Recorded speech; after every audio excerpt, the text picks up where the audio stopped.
If only life was as uncomplicated as the Mazda 2. See it? That's exactly what you get. 4 doors, a hatchback, wheels. Beautiful paint though. They call this white, snowflake white pearl. And it's beautiful, got a nice little flicker in the sun. Inside, well, it's everything that we've come to expect from a Japanese manufacturer. Spot on. No fancy tricks from Mazda, no kicks, no, any kind of special wizardry to get the boot open. It's old school.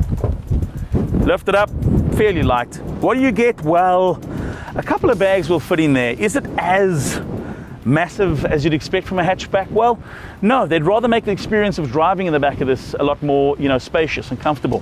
Hence, there's a bit of a compromise on the boot space. But still, plenty for the kids, bags and shopping, and maybe a couple of bags for a weekend getaway. Ample for me. I guess it's each to their own in terms of if this is big enough for you. Let me just get one thing straight. This is not a big car. It's not meant to be a big car. It's a hatchback, and they've made it with 4 doors so you can fit comfortably passengers in the back. Comfortable? Well, yes, comfortable enough. I'm not the world's tallest man. My knees do touch the back of the driver's seat. But yet, would it be comfortable for a long trip on the road? Well, sure. If that long trip was about an hour or 2, 3 at max, possibly. But again, it's a family car, and preferably the ones at the back aren't as big and bulky as this passenger. In the front of the car, well, this is where Mazda excels. It's all about the most important person in the car. No, it's not the passenger, it's the driver. Everything is centered around the driving experience. I love Mazda's steering wheel. Leather, believe it or not, real leather.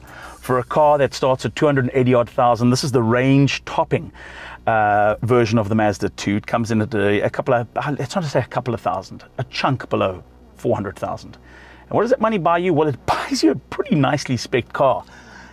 I've got to say, the highlight of which is the heads-up display, which pops up kind of a fighter jet-like out of the top of the dashboard. Have a look at this.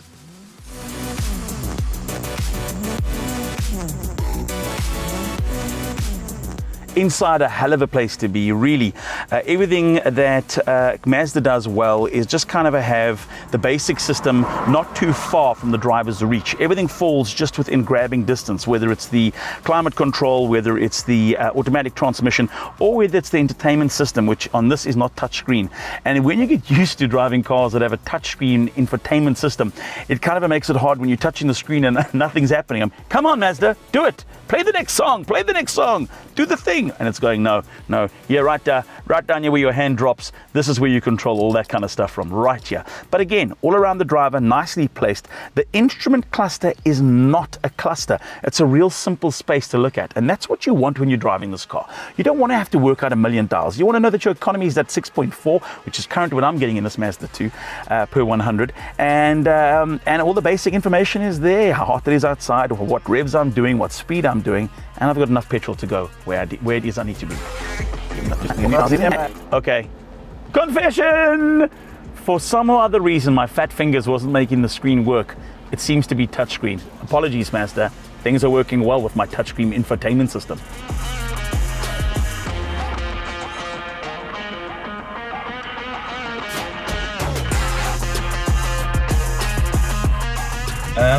The drive. Let's talk a little bit about the drive. It is a comfortable place to be. In actual fact, very comfortable drive. The seating is nice and firm. Just get a feeling that this car is in the price segment, offering quite a bit of bang for buck. Sure, it's not the world's fastest car. You're not going to be able to, race with this car, robot to robot, but that's not what this car was made for. Really, this is just a design geared for, the everyday family. The steering wheel is so nice. It's a nice thing. It's a thing of joy if you're a driver.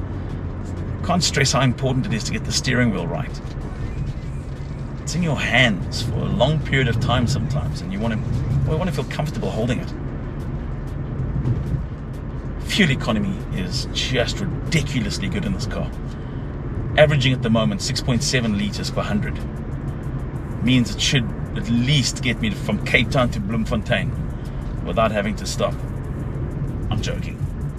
Nothing can get you from Cape Town to Bloemfontein without having to stop. I like the fact that the heads-up display is digital as is your speed readout on the clock as well. And it's just the most important things you want to see. You want to see, you know, the revs and the speed digitally. It does it in a way that's not intrusive. It's not screaming at you, but yet when your eyes just drop from the road to see what you're doing, there it is, right in front of you. 28 degrees Celsius. Beautiful summer's day in Cape Town. See? And it's got a chance to flex. It really does it. It really like tries to flex really hard. Like, go 1500. Go. 85 kilowatts of power. That's 148 Newton meters of torque. Yeah. It tries to give it a little bit of go. And it does it okay. Again, just coming back to the steering wheel, everything that you need. Answer end calls, infotainment system, skip through the tracks, control the volume, and then set the cruise control settings on the other side. Very straightforward. I love this about this Mazda. What you see is what you get. They're not trying to, you know, pull the wool over anyone's eyes. They're not trying to go, well, we've got these amazing party tricks, but really we don't. They're going, this is what we've got, and this is what we're giving you, and I love it. And there's nothing wrong with what they're giving you, you know. It's not to say that what they're giving you is bad. It's actually bloody great. Okay, let's quickly talk about the suspension on this car. I quite like the suspension.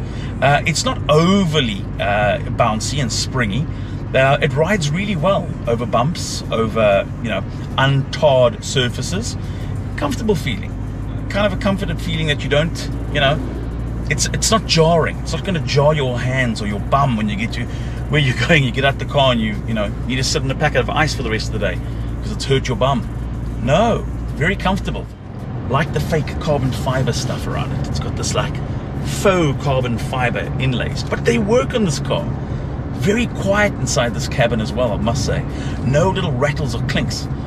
Most noise that you're getting inside is this noise from the wind outside or the growl from the 1500 cc engine, growling as it takes up the hill. Come on, let's go, Mazda. Ha ha.